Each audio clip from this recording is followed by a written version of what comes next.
চারটা আমল যে আল্লাহর বান্দা করলো, আল্লাহ রাব্বুল আলামিন ওই বান্দার জন্য দুইটা জান্নাত পুরস্কৃত করবে, দুইটা জান্নাত রাখছে। বলেন সুবহানাল্লাহ।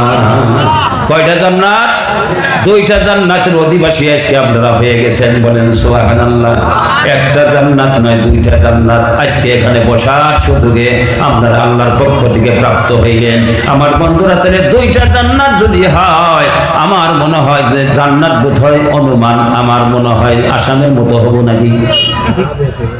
আসামের মতো হবো নাকি মনে হয়? না, সারা ভারতের মতো হবো নাকি? পাকিস্তানের মতো হবো, আমেরিকার মতো হবো, ইউরোপের মতো হবো, আমার বন্ধুরা সাউথ আফ্রিকার মতো হবো নাকি ইন্দোনেশিয়ার মতো হবো, না চায়নার মতো হবো? না না, হায় হায়, এই দুইটা জান্নাতে করে জান্নাত পৃথিবীর সমান হবে। তাহলে আজকের মেহফিলে বসাটা আমরা ঠকছি না জিতে গেছি? কথা হাসান আমি আমার বন্ধুরা, আমার ভাইরা, এই জন্য এই পৃথিবীতে আল্লাহ রাব্বুল আলামিন আমাদের পাঠাইলেন, আমাদের সবচেয়ে বড় সংবিধান দিলেন, শ্রেষ্ঠ নিয়ামত দিলেন, সেটা হইল পবিত্র কালামে পাক। বলেন সুবহানাল্লাহ। পবিত্র কোরআনে কারীমের মধ্যে আল্লাহ রাব্বুল আলামিন ঘোষণা করেন, আউযু বিল্লাহি মিনাশ শাইতানির রাজীম, ইয়া আইয়ুহাল্লাযীনা আমানুত্তাকুল্লাহ। আল্লাহ বলতেছে, হে মুমিন বান্দাগণেরা, বিশ্বাসী বান্দাগণেরা, তোমরা আল্লাহকে ডরাও, তোমরা আল্লাহকে ভয় করো। ইত্তাকুল্লাহ, আল্লাহকে ডরাও, আল্লাহকে ভয় করো। হাক্কা তুকাতিহি, ভয় করার মতো ভয় করো, ডরানোর মতো ডরাও। বলেন সুবহানাল্লাহ। এখানে আল্লাহ মুমিনগণকে বলতেছেন, তোমরা আল্লাহরে ডরাও, আল্লাহকে ভয় করো, ভয় করার মতো ভয় করো, তার প্রাপ্যচিত্ত ভয় করো। বলেন সুবহানাল্লাহ। ডরানোর মতো ডরানটা কিরকম হবে? আপনাদের এখানে যদি কোনো বিরাট চর থাকে, চরের মধ্যে কাইসামুন আছে, বিভিন্ন চরের মধ্যে বাঘ থাকে। আমার বন্ধুরা, দুই পায়ের রাস্তা দিয়ে আপনি যাইতেছেন, মনে মনে কইতেছেন এখানে বাঘ বাইরে হয়, মনের ভিতরে একটা ডর আছে না নাই? বাঘ বাইরে হয় নাকি একটা ভয়। কিন্তু যাইতে যাইতে যাইতে যাইতে হঠাৎ করে আপনার সামনে একটা বাঘ বাইরে হইয়া, আমার বন্ধুরা, বাঘটা হা করলো। আমার বন্ধুরা, বাঘের এই প্রতিচ্ছবি সিনারি দৃশ্য, তার চেহারাটা আপনি দেখলেন, আপনাকে খাইবার জন্য হা করছে, ওই সময়ের মধ্যে আপনার ভয়টা কিরকম হবে? বাঘ আছে বলে একটা ভয়, আর বাঘের সামনে পড়ে গেলে যে ভয়, এই দুইটা ভয় কি সমান নাকি সমান না? আল্লাহ বলে, হায় হায় ইমানদার গণেরা, তোমরা আল্লাহকে ভয় করো, হাক্কা তুকাতিহি, ভয় করার মতো ভয় করো, তার প্রাপ্যচিত্ত ভয় করো। আমার বন্ধুরা, বাঘের সামনে পড়ে গেলে যে ভয়টা হয়, ওই রকম ভয় তোমরা করো। বলেন সুবহানাল্লাহ। এরপরে আল্লাহ বলেন, ওয়ালা তামুতুন্না ইল্লা ওয়া আনতুম মুসলিমুন। আল্লাহ বলেন, তোমরা মরিও না, মৃত্যুবরণ করিও না, তোমরা মরিও মুসলমান হইয়া, মুসলমান না হইয়া তোমরা মৃত্যুবরণ করিও না। বলেন সুবহানাল্লাহ। তাহলে বোঝা গেল, মানুষ ঈমান আনলেই সে মুসলমান হতে পারে না। ঈমান আনার পরে আল্লাহ রাব্বুল আলামিন বলছেন, হে ঈমানদার বান্দাগণেরা, তোমরা মুসলমান না হইয়া কবরে শুয়ে না, মরিও না। তাহলে মুসলমান হইতে হইলে ঈমান আনার পরে আরো কিছু করণীয় কাম আছে না নাই? আমার যদি কেউ কয় যে হুজুর আপনার ঈমান নাই, তাইলে যাইবার পারবো না নাই? যদি কয় হুজুর আপনি মুসলমানই না, তাও যাইতে পারবো না নাই? ঠিক নাই? কথা হাসান আমি। আমার বন্ধুরা, আমাদের ইমাম আজম রহমাতুল্লাহ আলাইহি, হযরতে আবু হানিফা রহমাতুল্লাহ আলাইহি, তিনাকে একজন জিজ্ঞাসা করেছিলেন, হুজুর কুত্তা ভালো না আপনি ভালো? বর্তমান সময়ের কোন হুজুরকে যদি এই কথাটা বলে, তাহলে রাগ কতটুকু করবো আমি জানি না। এই বেটা, তুই কুত্তার সাথে আমার তুলনা করলে হয় না? নয়। আমার বন্ধুরা, আমাদের ইমাম আজম রহমাতুল্লাহ আলাইহিকে জিজ্ঞাসা করছেন একজন, হুজুর কুকুর ভালো না আপনি ভালো? আমার বন্ধুরা, হযরত ইমাম আজম রহমাতুল্লাহ আলাইহি কান্দা দিয়া কয়, বাবারে, তুমি অনেক কিমতি মূল্যবান কথা আমাকে তুমি জিজ্ঞাসা করেছো, বড় কঠিন প্রশ্ন আমারে করেছো। হায় হায়, কুত্তা ভালো না আমি ভালো, এই কথা না আমি এখন বলতে পারবো না। আমার মওতটা যদি আল্লাহ ঈমানের মওত দান করে, আমি যদি ঈমান নিয়ে কবরে সফর করতে পারি গো, তাহলে আমি কুকুরের চেয়ে কুত্তার চেয়ে ভালো। বলেন সুবহানাল্লাহ। আর আমার মওতটা যদি ঈমানের মওত না হয়, যদি ঈমান হারা হয়ে আমি মইরা যাই, তাহলে কুত্তার চেয়ে আমি খারাপ। কারণ কুত্তা জাহান্নামে যাইব না, আমার জাহান্নামে জ্বলতে হবে। আমার বন্ধুরা, আমার ভাইরা, এই জন্য আল্লাহ বলেন, হে ইমানদারগণেরা, তোমরা মুসলমান না হয়ে কবরে শুও না। আমার বন্ধুরা, আমার ভাইরা, এরপরে আল্লাহ রাব্বুল আলামিন বলেন, ওয়া'তাসিমু বিহাবলিল্লাহি জামিআন ওয়া লা তাফাররাকু। এরপরে আল্লাহ বলতেছেন যে তোমরা সারা পৃথিবীর সব মানুষ মিলিয়া সমবেতভাবে আমার রশিকে তোমরা ধরো। তোমরা মত বিরোধ পোষণ করিও না, একলা একলা হইও না, তোমরা ভাঙ্গা চূড়া হইও না, তোমরা সবাই সমবেতভাবে আমি আল্লাহর রশিকে ধরো। আল্লাহর রশি কি? কই হারবেন না? কেন এখানে স্টেজের হুজুরকে আমি জিজ্ঞাসা করি নাই, কেউ পারবেন কি যে আল্লাহর রশি কারে বলা হয়? ওয়া'তাসিমু বিহাবলিল্লাহি জামিআন ওয়া লা তাফাররাকু। হাবলুল্লাহ আল্লাহর রশি। আল্লাহর রশি কোনটা? তাফসীরের ভিতরে আসছে আল কোরআন হাবলুল্লাহ মামদুদিন মিনাস সামাই ইলাল আরদে। আল কোরআন হাবলুল্লাহ, কোরআন হইছে আল্লাহর রশি। জোরে জোরে জোরে বলুন সুবহানাল্লাহ। মিনাস সামাই ইলাল আরদে মামদুদিন শব্দ দিছে আল্লাহ বলেন আমি লটকিয়ে দিয়েছি। কোন মানুষ যদি কুয়ায় পড়ে যায়, আমাদের খরিসালার হযরত মুফতি আবুল কালাম সাহেব, ওনার স্ত্রী কুয়ায় পড়ে গেছিল অনেক বছর আগে। ওনাকে একটা দড়ি দেওয়া হইলো, রশি দেওয়া হইলো, রশির তল পাশে একটা গাঠি দিয়ে দেওয়া হলো, আর রশি কুয়ার মধ্যে ফেলে দেওয়ার পরে ওনার স্ত্রীকে বলা হইলো যে তুমি পায়ের ওই 2 আঙ্গুলের ফাঁকার মধ্যে গাঠিটা এইরকম লাগাও আর 2 হাত দিয়ে ধরো। ধরার পরে উপর থেকে কয়েকজন মানুষ আস্তে আস্তে টানিয়ে টানিয়ে কুয়ার থেকে তারে তুলছে। মানুষকে কুয়ায় থেকে তোলাটা আমার বন্ধুরা সবচেয়ে কোন জিনিসটা ভালো, রশি কিনা দড়ি কিনা? দড়ি দিয়া তোলা বেশি ভালো।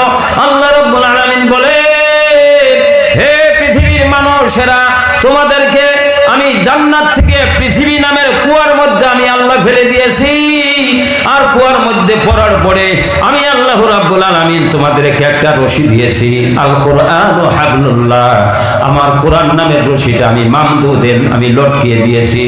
মিনাস সামাই ইলাল আরদে, আসমান থেকে জমিন পর্যন্ত এই কোরআন নামের রশিকে আল্লাহ রাব্বুল আলামিন লটকিয়ে দিয়েছেন।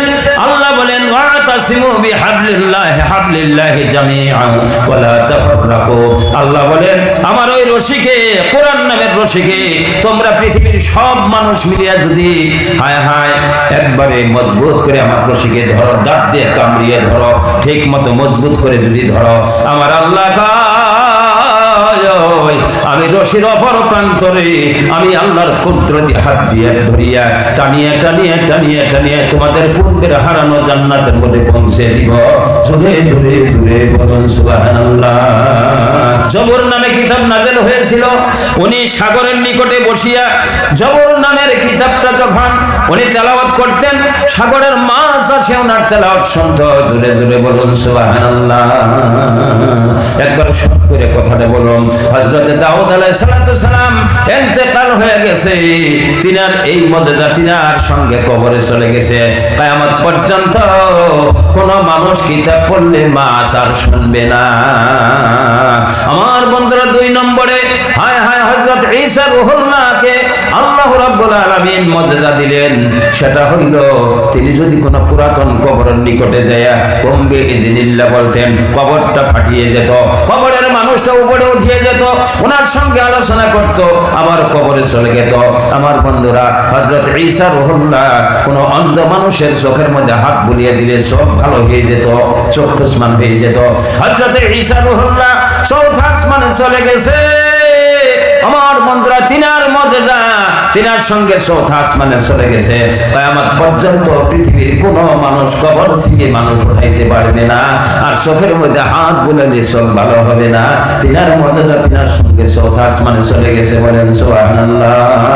আমার বন্ধুরা, হযরত মুসা কালিমুল্লাহ তিনাকে আল্লাহ মুজিজা দান করেছিলেন হাতের লাঠি। জোরে জোরে বলুন সুবহানাল্লাহ। আমার বন্ধুরা শর্ট করে কথাটা বলতেছি।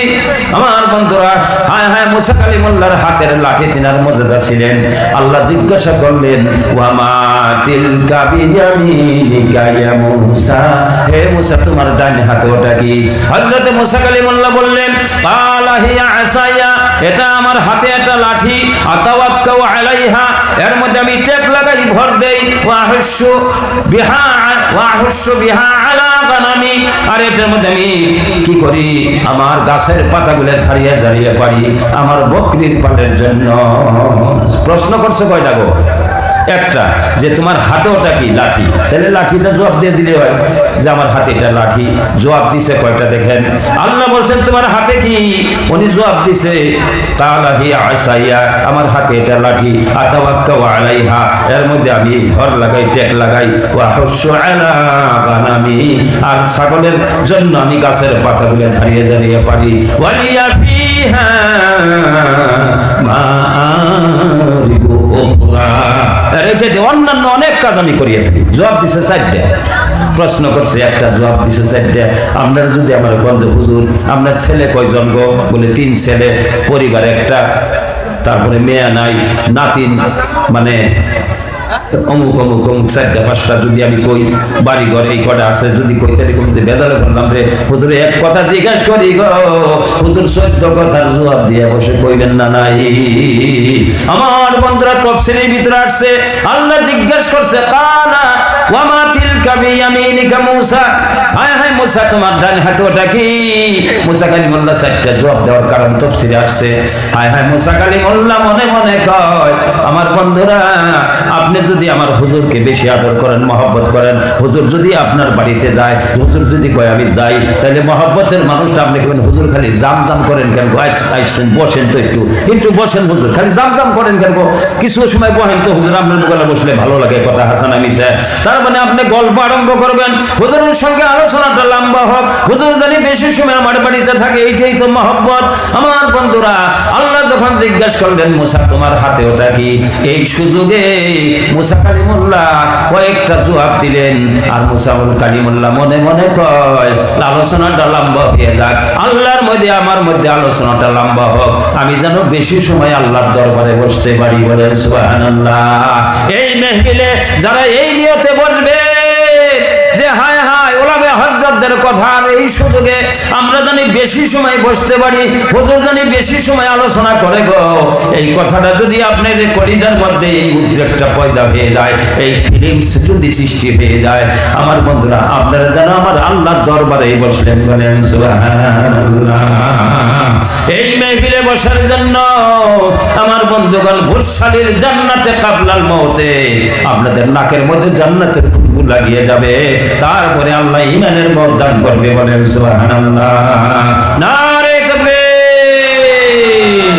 আমার বন্ধুরা, আমার ভাইরা, আল্লাহ বললেন, আমি লম্বাই কিচ্ছা বলার কথা না, আল্লাহ বললেন, কালা আলকিহা ইয়া মুসা, হে মুসা তোমার হাতের লাঠিটা জমিনের মধ্যে ছেড়ে দাও। অনেক ঘটনা গেল মাঝখানে, সেটা আমি বলবো না, একবার শর্ট করে বলতেছি। আল্লাহ বললেন, মুসা তোমার হাতের লাঠিটা তুমি জমিনের মধ্যে ছেড়ে দাও। ফালকাহা, যখন ছেড়ে দিল, ছেড়ে দেওয়ার সঙ্গে সঙ্গে ফাইদা হিয়া হাইয়াতুন তাসআ, সঙ্গে সঙ্গে দৌড়ন্ত সর্পে পরিণত হয়ে যায়। ছাড়িয়ে দিল লাঠি, হয়ে গেল সাপ। এই লাঠিকে সাপ বানানোর পাওয়ার কার? কার? আল্লাহ। আল্লাহ লাঠিকে সাপ বানাইতে পারে না নাই? ওই আল্লাহ এখনো আছে না নাই? আমার বন্ধুরা, আমার ভেরা, হায় হায়, যখন ছাড়িয়ে দিল জমিনের মধ্যে সাপ হয়ে গেল, আল্লাহ রাব্বুল আলামিন বলেন, আমার বন্ধুরা, হায় হায়, সাপ হয়ে যাওয়ার সঙ্গে সঙ্গে মুসা কালিমুল্লাহর কলিজার মধ্যে একটু ভয়ের সঞ্চয় হয়ে গেল। মুসা কালিমুল্লাহ মনে মনে কয়, ছাড়িয়ে দিলাম লাঠি, হয়ে গেল সাপ। উনি ডরাইছে, বিরাট অজগর সাপ হয়ে গেল, উনি ডরাইছে। এই যে ভয় করছে, যে এটা পৃথিবীর কোন মানুষ জানে না, আমার আল্লাহ জানে না নাই? আমার আল্লাহ জানে না নাই? আপনার চোখের পাতার তলে আপনি কি লোকচুরি খেলান, আপনার সিনার মধ্যে আপনি কি কল্পনা করেন, পৃথিবীর কেউ জানে না, আমার আল্লাহ জানে না নাই? আল্লাহ বলেন, কালা খুযহা ওয়ালা তাখাফ, আল্লাহ বলেন, হে মুসা তুমি ওইটাকে ধরো, ওয়ালা তাখাফ, ভয় করিও না। আল্লাহ জানেন ভয় করছে, ভয় করিও না। যদি ওইটাকে ধরতে পারো গো, সর্পকে ধরতে পারো গো, সানুঈদুহা সিরাতাহাল উলা, যদি ওইটাকে ধরতে পারো তাহলে ওর পূর্বের অবস্থা আমি ফিরিয়ে দিব। উনি ধরলেন, সাপ ধরার সঙ্গে সঙ্গে লাঠি হয়ে গেল। বলেন সুবহানাল্লাহ। ছাড়িয়ে দিল, লাঠি হয়ে গেল। সাপ ধরলো, লাঠি হয়ে গেল। আমার বন্ধুরা, আমার ভেড়া, এই মাদ্রাসা হইল মুসা কালিমুল্লাহর হাতের লাঠি। বলেন সুবহানাল্লাহ। আমার বন্ধুরা, আমার ভেড়া, এটা ছিল হযরত মুসা কালিমুল্লাহকে আল্লাহ মুজিজা দিবেন। মুসা কালিমুল্লাহ পৃথিবীর থেকে বিদায় হয়ে গেছে, কবরে শুইছে। আমার বন্ধুরা, তিনার এই মুজিজা তিনার সঙ্গে কবরে চলে গেছে। কিয়ামত পর্যন্ত পৃথিবীর কোন মানুষের হাতের লাঠি সাপ হবে না। আর ওই যে সাগরের মধ্যে বাড়ি দিয়েছিল, ফাজরিব বিআসাকাল বাহরে, আল্লাহ বললেন সাগরের মধ্যে লাঠি দিয়ে বাড়ি দাও। বাড়ি দেওয়ার সঙ্গে সঙ্গে 12টা রাস্তা হয়ে গেল। আমার বন্ধুরা, সদর ব্রিজ হয়ে গেল। কিয়ামত পর্যন্ত কারো হাতের লাঠি ব্রিজ হবে না। সমস্ত নবীদের মুজিজা তাদের সঙ্গে চলিয়ে গেছে, কিন্তু আল্লাহর নবী আখিরি জামানার পয়গম্বর মুহাম্মদ আরবি সাল্লাল্লাহু আলাইহি ওয়াসাল্লাম, তিনাকে আল্লাহ মুজিজা দান করলেন। সেটা আখিরি জামানার পয়গম্বর, তিনার মুজিজা হলো পবিত্র কোরআনে কারীম। আখিরি মুজিজা পবিত্র কালামে পাক কোরআনে কারীম। বলেন সুবহানাল্লাহ। এই যে কোরআন শরীফ সংরক্ষণ করার ফ্যাক্টরি আপনারা নির্মাণ করেছেন, এই কোরআন শরীফ হইল আখিরি জামানার আখিরি নবীর আখিরি মুজিজা। বলেন সুবহানাল্লাহ। আমার বন্ধুরা, নবীজি আমার 1450 বছর পূর্বে মদিনার জমিনের নিচে শুইলেন। আল্লাহর রাসূলের মুজিজা নবীদের সঙ্গে তিনার রওজায় চলে যায় নাই। এখন পর্যন্ত তিনার মুজিজা বাকি আছে গো। কিয়ামত পর্যন্ত পবিত্র কোরআনে কারীম বাকি থাকবে। একটা জের জবর তফসিল হবে না, পেশ নুকতা পর্যন্ত কোনো রদবদল হবে না। এটাই হলো আখিরি জামানার নবীর আখিরি মুজিজা। বলেন সুবহানাল্লাহ।